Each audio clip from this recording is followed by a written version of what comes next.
de película, yo soy Oscar. Bueno, parece que los respondiendo comentarios peripatéticos han gustado, así que vamos a repetir el formato, vamos a adoptarlo como algo regular. No digo que van a ser todos los respondiendo comentarios en este formato, pero veo que ha gustado. Además, como señalan varias personas, el sonido es mucho mejor que en StreamYard con la cámara del celular directa. Eso claramente es un bonus. Voy a tratar de evitar los perros y las motos pasándome a 5 centímetros. Hoy elegí un barrio más tranquilo y una hora distinta. Pero bueno, el formato ha gustado. La verdad que a mí a estos videos no me cuesta nada hacerlo. Aprovecho para salir a caminar. Así que los vamos a incorporar como algo recurrente en el canal. Me dicen que respecto de que América no era una masa homogénea, que era todo más o menos lo mismo, que lo mismo es cierto de Europa, me dicen. Un español tiene más que ver con un árabe que con un nórdico. Sí, es verdad, Europa es una entelequia. Yo suelo hablar de la civilización mediterránea, me parece, o sea, agrupando el sur y centro de Europa y el norte de África y parte de Medio Oriente. Me parece que ese término tiene más sentido que la civilización europea. Que como usted dice, como usted bien dice, hoy por ahí ya no es tan así esto. Hoy por ahí se parece más un nórdico a un español que un árabe, pero durante buena parte de la historia esto no fue así. Me dicen, si la Tierra está apoyada sobre una tortuga, ¿por qué no se ve la sombra de la tortuga en los eclipses?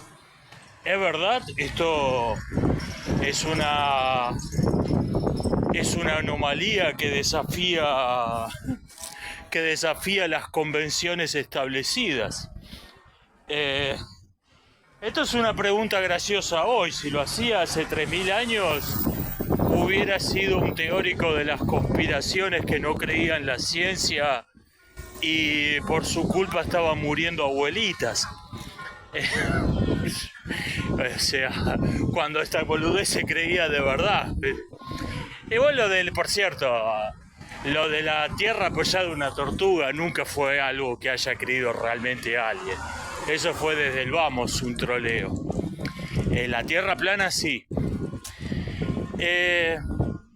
Me dicen que pienso del éxito del episodio 3 de Star Wars, que lo repusieron en cine y recaudó más que cualquier estreno. Bueno, eso te muestra que no hay una fatiga de la franquicia, una fatiga de Star Wars, una fatiga de superhéroes.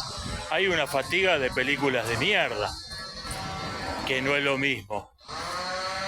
La gente no está cansada de ver películas de Star Wars. La gente está cansada de ver películas de mierda. Alguien me dice que le dijo un alumno, tu historia necesita, o sea, supongo que enseña literatura o algo vinculado a la escritura. Menos mal que me vine a un lugar más tranquilo, ¿no? Hay uno con una motosierra, bueno, eso no lo pude prever. Tránsito hay menos, por lo menos. Que le dice, me dice que le dijo a un alumno, tu historia necesita un mensaje y un tema más concreto, y le contestó enojado que está basada en hechos reales. Y qué sé yo, la verdad que me declaro neutral en este asunto, porque creo que tienen un punto válido los dos. Por un lado, sí, una historia, aunque esté basada en un hecho real, no es una crónica periodística.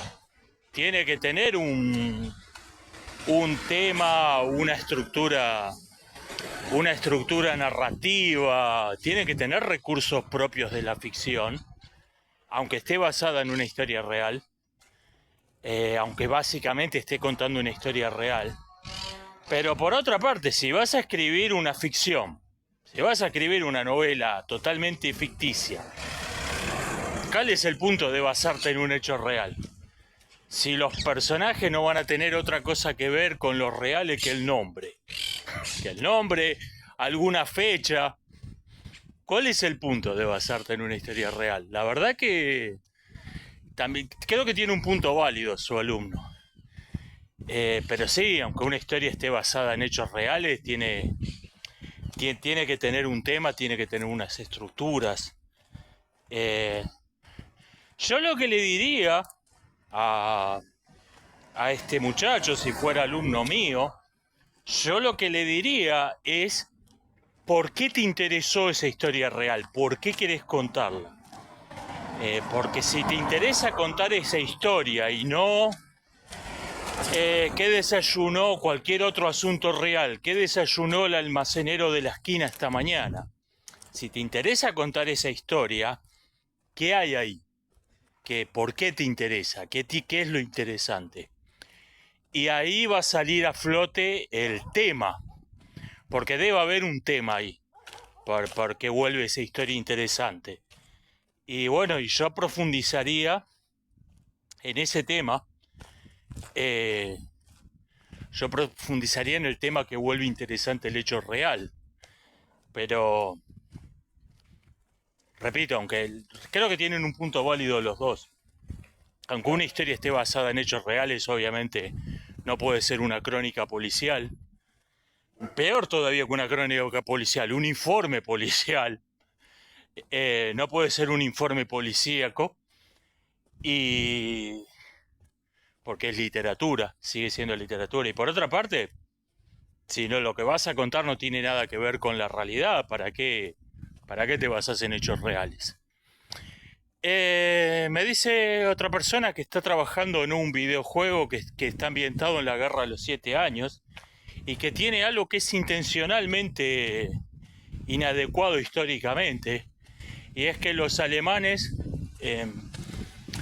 los aristócratas alemanes hablan en un alemán normal, en un alemán muy contemporáneo, muy propio de hoy. Cuando en esa época los aristócratas hablaban con acento francés y en un tono notoriamente afeminado. Y dicen que esto no es históricamente adecuado porque nadie se podría tomar en serio un personaje que habla así. Sí. Igual esto usted lo cita como un ejemplo del efecto Tiffany, y el efecto Tiffany no es esto. Lo que usted dice, sí, no sé, habría que ponerle otro nombre. Por ejemplo, le pongo un ejemplo más conocido de lo que usted dice. Casi ninguna representación de Romeo y Julieta en el cine o la televisión los personajes tienen la edad que en la obra de teatro. Romeo tiene 20 años y Julieta 13. Eso hoy en día el público de hoy lo ve y dice: che, ¿qué onda, Romeo? ¿Qué te pasa? Pero bueno, creo que hay una de los 60, si no me equivoco, es de Franco Sefirelli. Bueno, tampoco elegí muy bien el tema de los perros, ¿no? Bueno, ya voy a ver por dónde camino, pero el formato está bueno. Hay una, creo que es de Franco Sefirelli, donde Romeo y Julieta tienen la edad que en la obra de teatro. Y qué sé yo, por más que los besos son piquitos, se ve raro realmente.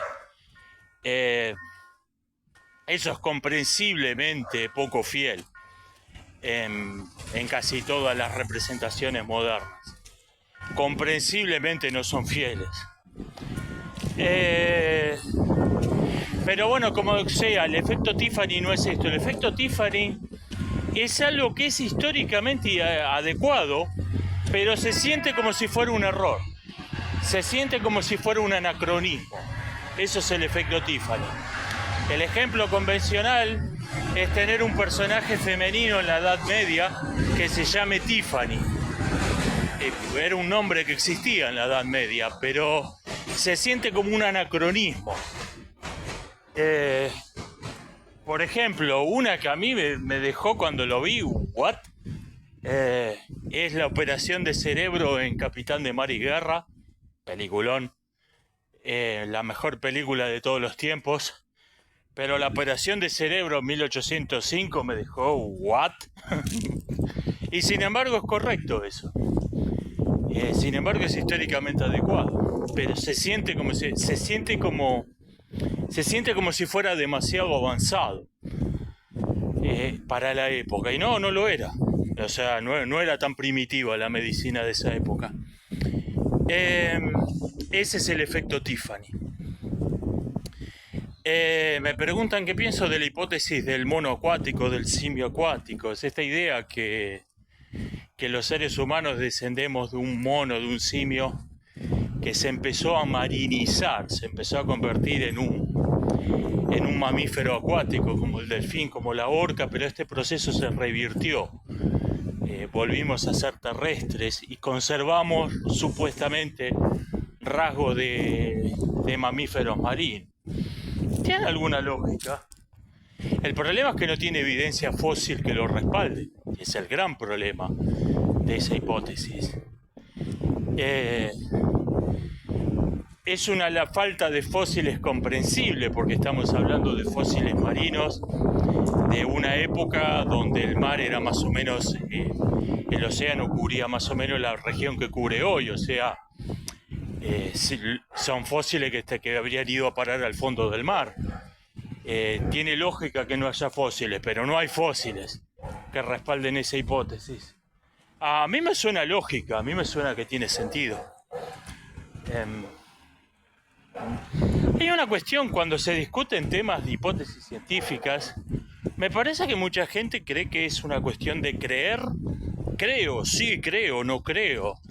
En la ciencia no hay creo, no creo, o si lo hay es lo que menos importa. En la ciencia hay probabilidades. Todo conocimiento científico es probable. Muy probable, casi 0% de probabilidades, o cosas intermedias como esta hipótesis. Pero todo es probabilidad en las ciencias naturales. Si le tengo que asignar qué tanto lo considero probable, póngale un 10, 20%. Le doy alguna chance de ser verdad, pero como sea, todo es cuestión de probabilidades. Me dicen que todo elemento fantástico, si bien se mira, es mágico. Sí, pero cuando hablo de que la magia es una mala idea en la ficción, no me refiero a esto. Me refiero a tener un personaje, o todos, en una ficción que tienen la capacidad de hacer algo que viola las leyes de la física. Eso es invariablemente una mala idea. Es una máquina de crear agujeros de guión.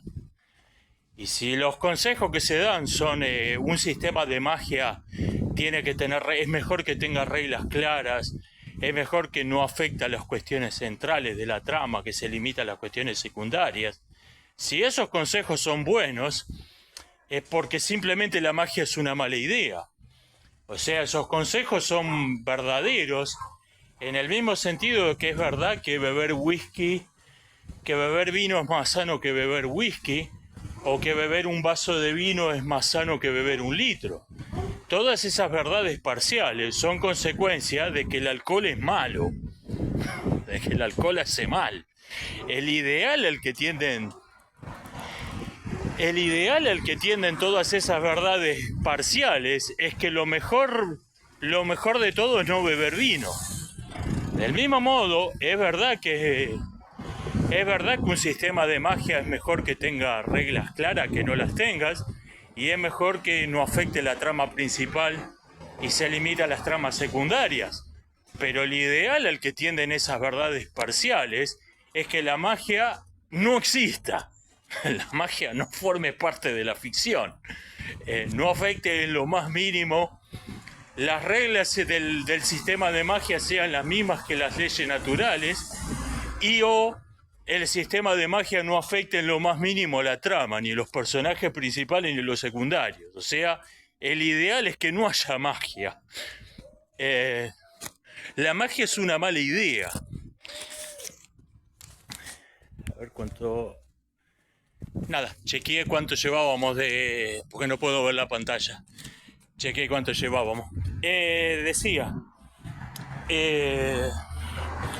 me recomiendan cómo hago para ponerle título a una historia. Mire, ahí le digo dos reglas. Una es la regla como la recibí yo, y la otra es un añadido que le hice yo a la segunda regla. Es un añadido que le hice a la primera. La regla que me han recomendado que es preguntarte cuál es el MacGuffin. El MacGuffin es un buen título, por lo general. Por ejemplo, pruebe con historias clásicas que tienen otro título. ¿Qué título hubieran tenido siguiendo esta regla? Por ejemplo, Macbeth sería El trono de Escocia. No está mal. La Ilíada sería Los muros de Troya. Las murallas de Troya. Son títulos que tienen gancho, que no están nada mal. Ahora, hay veces en que esta regla no funciona. Entonces yo me he dado cuenta que hay otra opción que suele funcionar bien, que es preguntarte cuál es la bomba de tiempo. Generalmente, en una ficción, sobre todo en una ficción larga, en una película, en una novela, generalmente hay un elemento que pone un límite de tiempo. Algunos autores lo llaman la bomba de tiempo. Esto que a veces es literal, es una bomba de tiempo. El héroe tiene que llegar a desactivar una bomba antes de que explote, pero incluso si no es literalmente una bomba de tiempo, hay algo que cumple el mismo rol que la bomba de tiempo. Y si el MacGuffin no te da un título interesante, otra opción es preguntarte cuál es la bomba de tiempo. Por ejemplo, en Star Wars, si vos te preguntás cuál es el MacGuffin, la película se tendría que llamar Arturito. No es un buen título. R2D2. No es un buen título. Pero La Estrella de la Muerte no está nada mal. Ese es un título que tenía gancho. Si Star Wars se hubiera llamado La Estrella de la Muerte, no estaba nada mal. El problema ya de La Estrella de la Muerte 8, ya no sé cómo hubiera quedado en las secuelas, ¿no? Pero hubiera sido un buen título. Así que pruebe, ahí tiene dos candidatos muy probables. ¿Cuál es el MacGuffin y cuál es la bomba de tiempo? Hablando de Roma, me preguntan qué pienso de la escena de la violación en Andor. No he visto la segunda temporada de Andor. Vi la primera y me parece que esto mucha gente dice, ¿qué? ¿Quisieron qué en Star Wars? Porque no ha visto la serie. Creen que cuando oyen una escena de violación en Star Wars, se imaginan que alguien está sodomizando a un Ewok o algo por el estilo. Y no, Andor no es eso. Me parece que en la trilogía original de Star Wars desentonaría incluso en las guerras clon, en el lote malo. Pero me parece que no desentona en Andor. Precisamente porque es quizás la menos Star Wars de todas las ficciones vinculadas a Star Wars, Andor.